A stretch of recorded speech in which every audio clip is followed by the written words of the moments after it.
आज हम इस वीडियो में जानेंगे कि पुट क्या होता है। पुट रसायन का बहुत ही इंपॉर्टेंट टॉपिक है। तो हम लोग को पुट जानने के लिए सबसे पहले हम लोग को पुट की डिफिनेशन जाननी पड़ेगी। पुट की डिफिनेशन क्या है? रसात द्रव्य पाका नाम प्रमाण ज्ञापनम पुटम न स्टो न्यूनदिक पाक सुपक्वम हितम औषधम। सुपक्वम हितम औषधम मतलब द्रव्य द्रव्य यहाँ पे द्रव्य क्या है? यहाँ पे रसायन की बात करेंगे तो द्रव्य क्या है? रस, उपरस, धातु, रत्न, उपरत्न आदि ये सब द्रव्य हो गए। इनके पाक में जो अग्नि लगती है, उसके पाक में जितना अमाउंट, जो अग्नि का अमाउंट होता है वो लगता है, उसको सूचित करने वाला, उसको बताने वाला जो माध्यम है वह आपका पुट कहलाता है। अगर हमको पुट को 3 वर्ड में बताना हुआ तो पुट क्या है? पुट सीधे सीधे अग्नि का मान है। तो दूसरी लाइन जो है इसमें कहेगी ये न इष्टो न्यूनधिक पाक सुपक्वम हितम औषधम।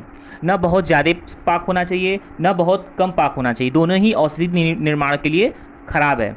मतलब कि उसका जो पाक हो वह दोनों के बीच की स्थिति का हो, यानी ऐसा पाक हो जिससे औषध अपना कर्म रोग पे कर पाए। सुपक्व पाक का मतलब है कि जो द्रव्य है, रस, उपरस, महारस, उनका भली प्रकार पाक होना ही सुपक्व पाक है। और उस पाक से तैयार जो औषधि होती है वह हितकर होती है। तो हम लोग ने इस तरह पुट के बारे में जाना, पुट क्या होता है।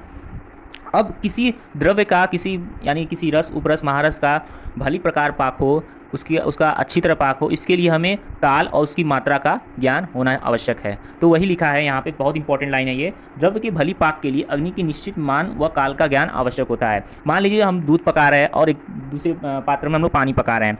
दोनों पाक में अग्नि की जो मात्रा है और काल है, दोनों में अलग अलग है। जो जल है वह जल्दी उबल जाएगा, जो दूध है वो देर में उबलेगा।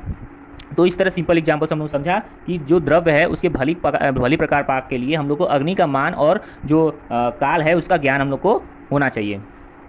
अब हम लोग देखेंगे पुट देने से लाभ क्या होता है। अगर हम किसी द्रव्य को पुट देते हैं, उसके अग्नि का मान हम लोग को पता है, उससे क्या हम लोग को लाभ हो रहा है। तो पुट देने से क्या लाभ होगा कि जो गुरु द्रव्य है, देखिए किसी भी द्रव्य का हम लोग पाक करते हैं तो वो गुरु से लघु में कन्वर्ट हो जाता है, यानी एक तरह का उससे संस्कार हो रहा है। तो हम लोग वही देख रहे हैं कि यहाँ पे पुट देने से क्या होगा, गुरु द्रव्य लघु में कन्वर्ट हो जाएगा और उस द्रव्य के गुणों में वृद्धि होगी। उस लोग पुट का जो नॉलेज रखते हैं वो विशेषकर यूज जिसमें होता है वह भस्म निर्माण के लिए होता है। जैसे किसी द्रव्य का हम लोग मारण करते हैं, उससे भस्म तैयार होता है। तो जो भस्म है, वो जो भस्म तैयार हुआ है मारण से, तो हम लोग देखेंगे उसमें कुछ गुण आते हैं, जैसे वारी तत्व हो गया, रेखा पुड़त्व हो गया, ये सब जो गुण आते हैं वह गुण पुट देने से आ जाते हैं। तो हम लोग ने इस तरह देखा है कि पुट से क्या लाभ होते हैं। अब पुट की संख्या क्या होती है? पुट की संख्या देखेंगे कि किसी द्रव्य को हम लोग कितना पुट दे कि वो कौन सा कर्म करे।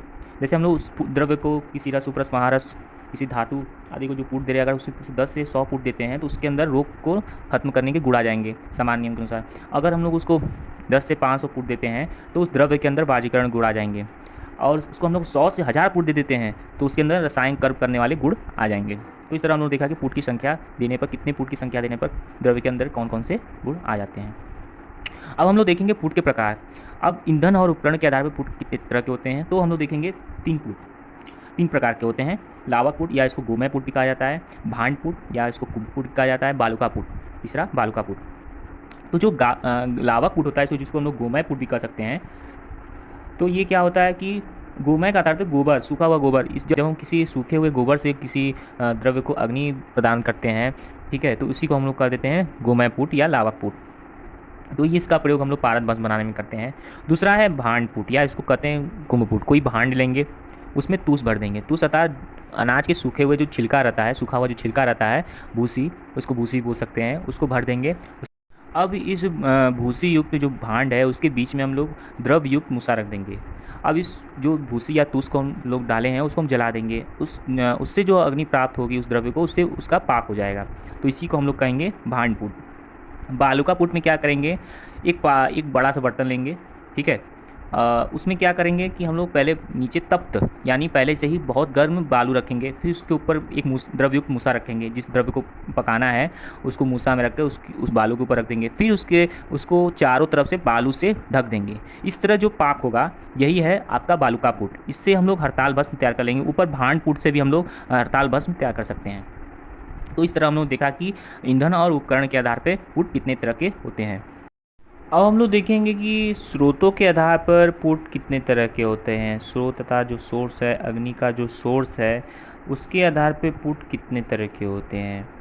तो हम लोग देखेंगे यहाँ पे स्रोतों के आधार पर 3 तरह के पुट होते हैं, चंद्रपुट, सूर्यपुट, या सूर्यपुट को भानुपुट भी कहते हैं क्योंकि सूर्य का जो पर्याय है वो भानु भी है। और तीसरा है अग्निपुट।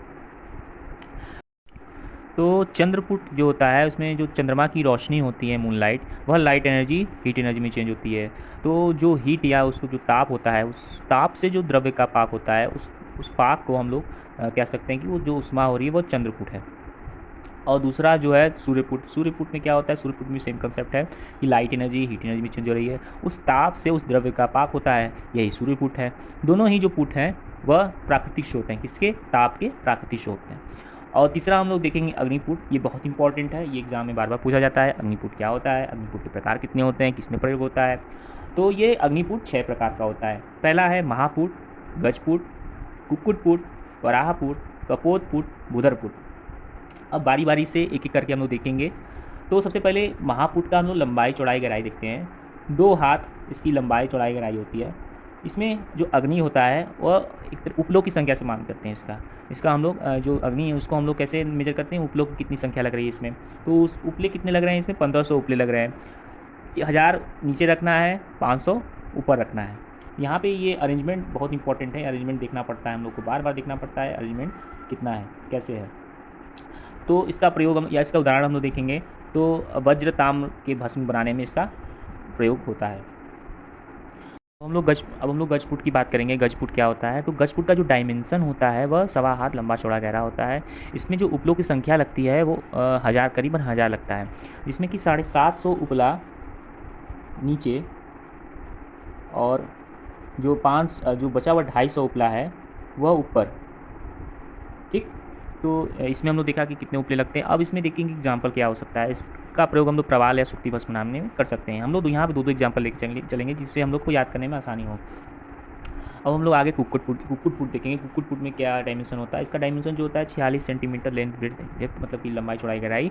और इसमें जो उपला लगता है वह 10 उपला लगता है। 10 उपला, इसमें 5 ऊपर और 5 नीचे, 5 ऊपर और 5 नीचे लगता है।